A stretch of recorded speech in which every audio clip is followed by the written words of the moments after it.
In my honest opinion, this is a really horrible question. See, the point of sentence correction is to make sure that test takers can work with effective communication to see which of these five answer choices actually has proper construction and conveys a really nice logical meaning. But in this question, even the right answer choice has such an awkward construction that the point of effective communication itself is lost. So, honestly, to hell with this question. But, anyways, my job is explaining this, so let's get on with how to actually work with this question.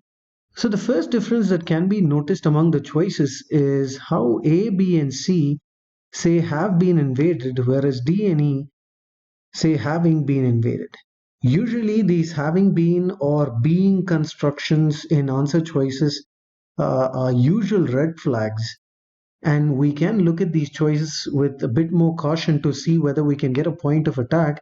And honestly, there are multiple points of attacks here. See, the subject of the sentence is about 5 million acres, which is in the non-underlined portion. Now in D&E, this is followed by a present participle modifier. And this is followed by an appositive construction. This appositive is obviously acting as a descriptor for the leafy spurge. So if we understand that these are modifier constructions, especially placed between commas, these can be read around. So we can ignore this and ignore this, and we can notice that the main verb here after these modifiers actually displaces. So first of all, that's a subject verb agreement problem when you say 5 million acres displaces, because this is a plural subject and this is a singular verb. And it's also a meaning problem when you say about 5 million acres displaces.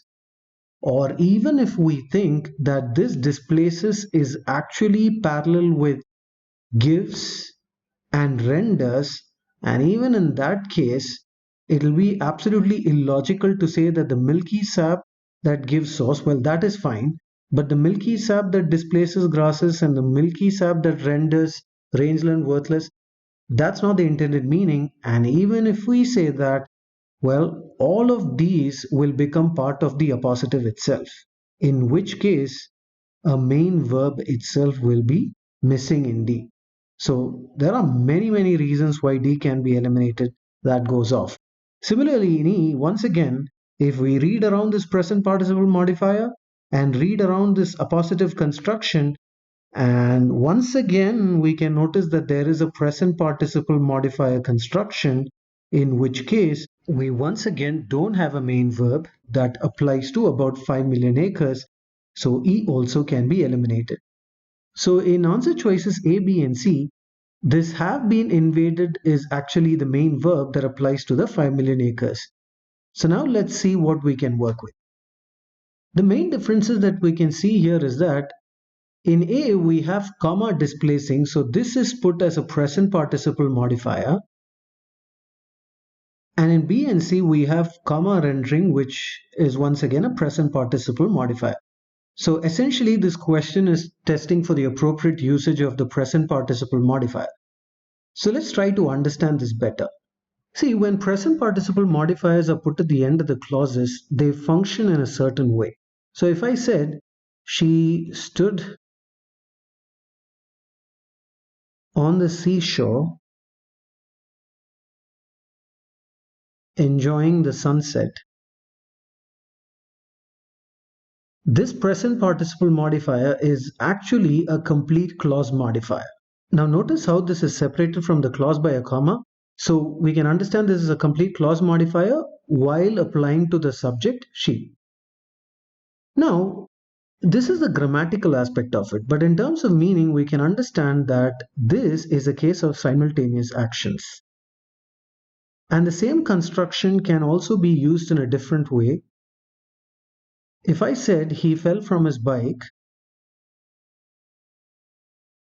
comma, injuring his arm,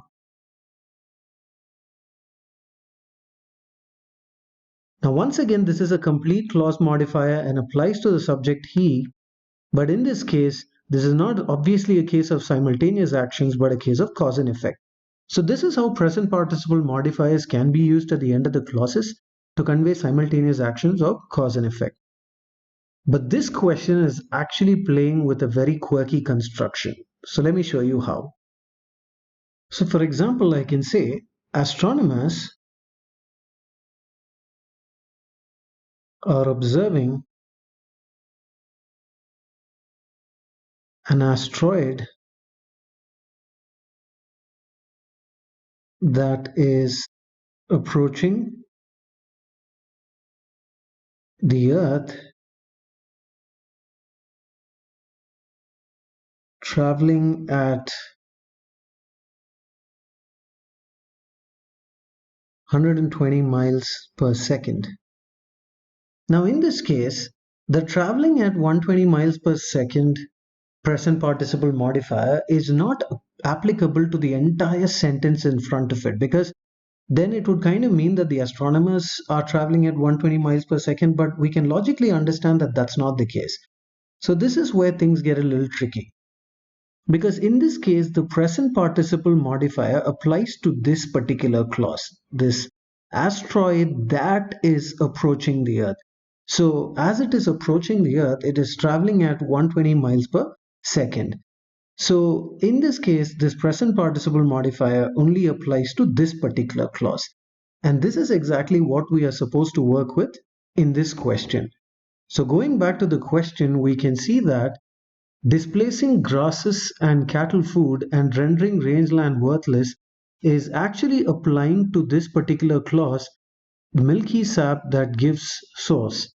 So we can't say that displacing grasses and food and rendering rangeland worthless is actually a clause modifier for a milky sap that gives source. That makes no logical sense. So A goes off. Now in B, the present participle modifier actually starts with rendering, and this actually modifies the part of the clause that it displaces grasses and cattle food, rendering rangeland worthless. So we can see that this is a consequence of displacing grasses and cattle food. So this makes sense. We can hold on to this.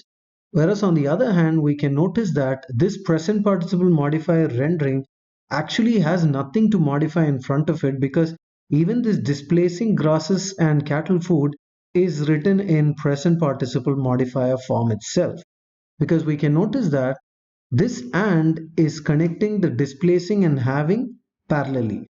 So both are present participle modifier constructions. So this entire construction falls apart. C goes off. So the right answer choice is B for Bravo. But as I said before, even this is not a construction that I'm entirely happy with, but this is the best of 5. So there we go.